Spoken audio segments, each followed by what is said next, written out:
In the autumn of the 16th year of Yanxi, Jiang Wei led an army north to invade Wei once again. He appointed Liao Hua and Zhang Yi as his left and right vanguard commanders, Xiahou Ba as military advisor, and Zhang Yan'ai to oversee supplies. Before departing, Jiang Wei asked Xiahou Ba, "Our previous campaign against Yong province ended in failure. This time Wei will surely be prepared. What do you suggest?" Xiahou Ba replied, "Among the regions of Longxi, Nan'an is the richest in grain and resources. If we capture it first, it can serve as our base.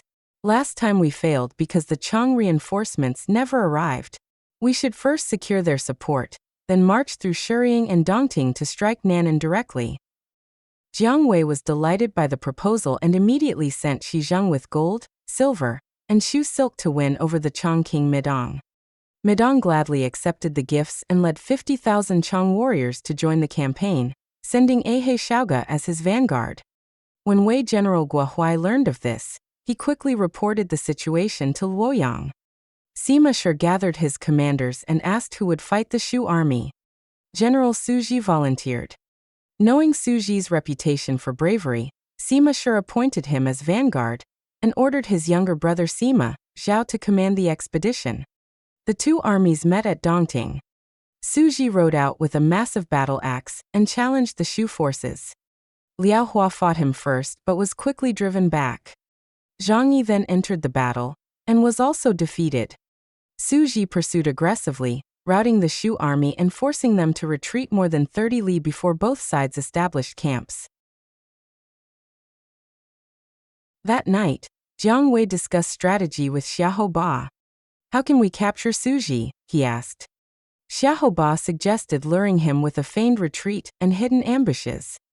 Jiang Wei disagreed. "Sima Zhao understands military tactics. He won't fall for something so simple." Instead, he decided to use supplies as bait.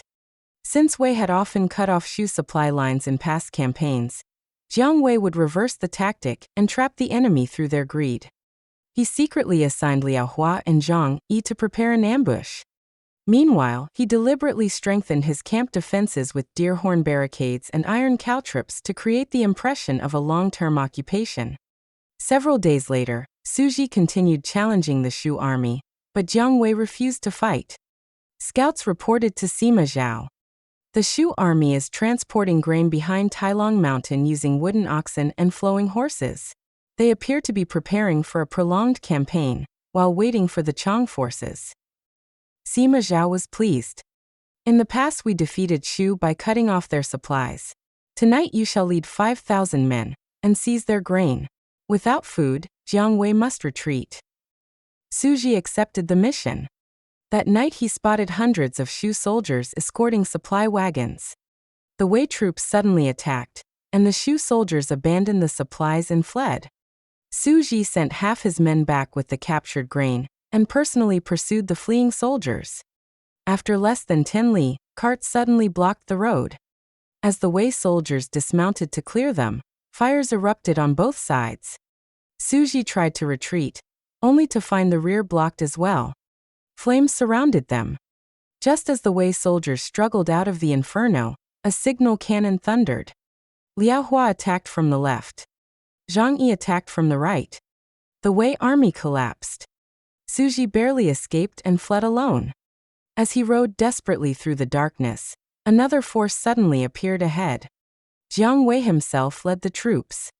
Before Su Ji could react, Jiang Wei thrust his spear and knocked him from his horse.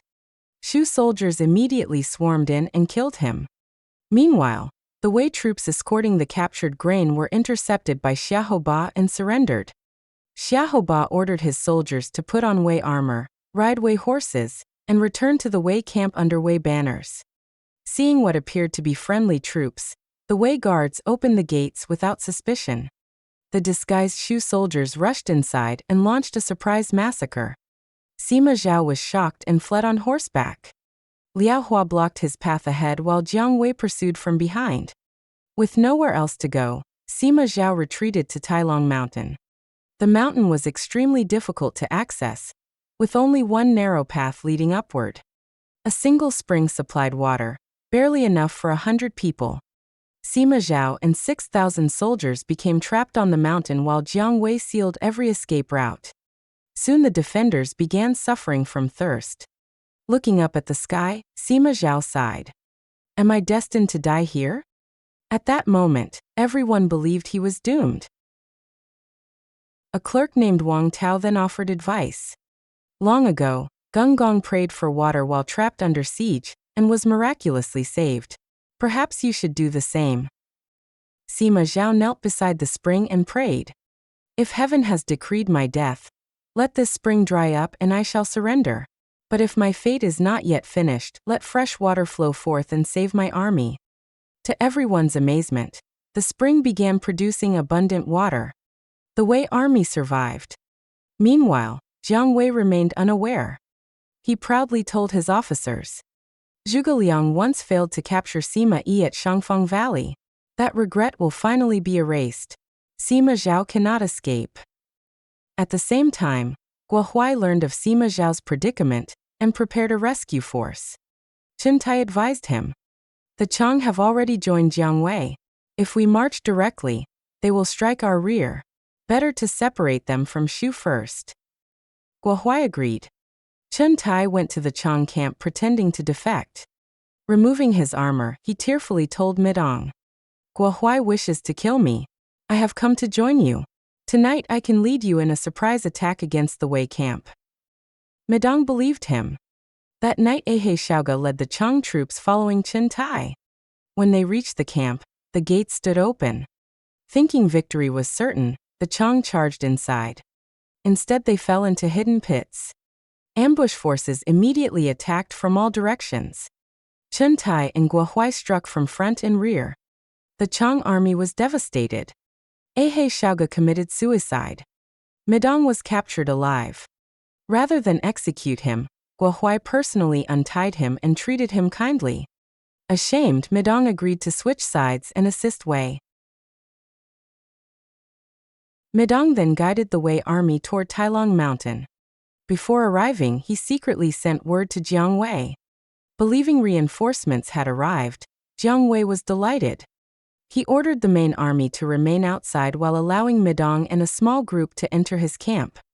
Suddenly the disguised Wei soldiers hidden among the Chang attacked.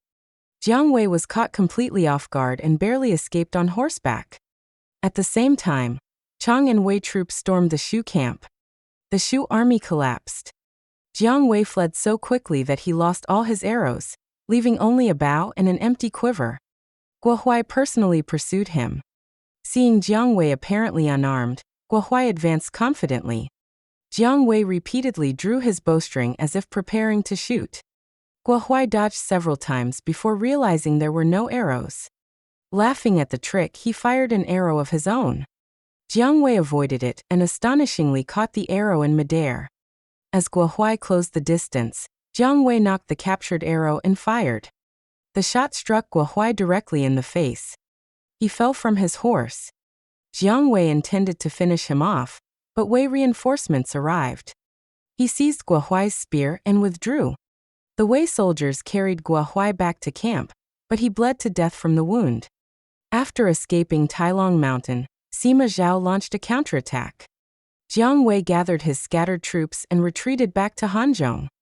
Although the campaign ended in failure, he had killed two renowned Wei generals, Su Ji and Guo Huai, dealing a significant blow to Wei prestige. After returning to Luoyang, Sima Zhao joined Sima Shi in dominating the government. No official dared oppose them. Whenever Emperor Chaofeng saw Sima Shi at court, he trembled with fear. One day, seeing Sima Shi enter the palace carrying a sword, Chaofeng hurriedly stepped down from the throne to greet him personally. Sima Shi merely smiled. How can an emperor greet a subject? Your Majesty, please remain seated. Yet during court sessions, Sima Shi made every major decision himself without consulting the emperor. Afterward, he traveled with greater pomp and authority than the ruler himself. Back in the palace, Chaofeng privately met with three trusted supporters, Xiahou Xian, Li Feng and Zhang Ji. Weeping, he said, Sima Shi treats me like a child and the officials like dirt. Sooner or later he will seize the throne. The three men pledged to eliminate Sima Shi. Qiao Fang bit his finger, wrote a secret blood decree, and entrusted it to Zhang Ji. Unfortunately, as they left the palace, they encountered Sima Shi. Noticing their tear-stained faces, he immediately became suspicious. After questioning them, Xiahou Xian boldly shouted, "We were crying because you have usurped imperial authority and seek the throne yourself." Furious, Sima Shi ordered a search. The blood decree was discovered on Zhang Ji. The conspiracy was exposed. After reading the decree, Sima Shi erupted in rage. Xiahou Xian, Li Feng, and Zhang Ji were executed and their clans exterminated. Sima Shi then stormed into the palace and confronted Qiao Fang. Terrified, the emperor claimed he had been manipulated by others. Sima Shi did not believe him. He next ordered the execution of Empress Zhang, arguing that she belonged to the family of a traitor. Despite Qiao Fang's desperate pleas, the empress was strangled to death. The following day, Sima Shi assembled the court and announced, "Qiao Fang is unworthy of the throne. Following the precedents of Yi and Huoguang, I shall install a new emperor." No one dared object. Sima Shi then met with the Empress Dowager. He originally intended to enthrone Qiaoju, Prince of Pingcheng. The Empress Dowager objected and instead recommended Qiao Mao, the Duke of Gaogui district. Sima Fu supported the proposal. Thus Sima Shi summoned Qiao Mao to the capital. Qiao Fang was forced to surrender the imperial seal, and was demoted to Prince of Qi. Holding the treasured seal, he wept bitterly as he departed. Only a few loyal officials accompanied him in tears. Soon afterward, Qiao Mao arrived in Luoyang. He treated everyone with remarkable humility and courtesy, even bowing to the officials who came to welcome him. The Empress Dowager encouraged him to govern diligently and care for the people. Qiao Mao was then enthroned, inaugurating the Zhenyuan era. Meanwhile, Sima Shi's authority grew even greater. He received privileges such as entering court with a sword, not having to hurry before the emperor, and being exempt from naming conventions when submitting memorials. He had effectively become the true ruler of Wei. Just then, alarming news arrived. General Guanqiu Jian and Yang Province Inspector Wen Qin had raised armies in rebellion, claiming to avenge the deposition of Qiao Fang and overthrow Sima Shi.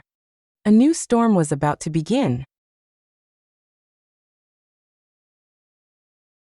Summary. This chapter follows two major storylines. The first is Jiang Wei's northern campaign. Through a clever supply line trap, Jiang Wei successfully killed Su Ji and nearly fulfilled Zhuge Liang's long unrealized dream by trapping Sima Zhao on Tailong Mountain. However, Guo Huai and Chen Tai successfully turned the Chang against Shu, persuading Midong to switch sides and rescue Sima Zhao. Although Jiang Wei ultimately retreated to Hanzhong in defeat, he still managed to kill Guo Huai, dealing a severe blow to Wei's military leadership. The second storyline focuses on the political upheaval in Wei. Sima Shi and Sima Zhao tightened their grip on power, while Emperor Qiao Fang secretly plotted to remove Sima Shi. The conspiracy failed after being exposed, leading to the executions of Xiahou Xian, Li Feng, Zhang Ji, and Empress Zhang. Sima Shi then deposed Qiao Fang and installed Qiao Mao as emperor, bringing Sima clan power to its peak and laying the groundwork for the future collapse of the Qiao family and the eventual rise of the Sima dynasty. Knowledge notes. 1.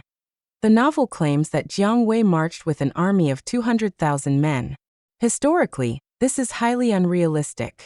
At the time, the entire population of Shu Han was only around 900,000.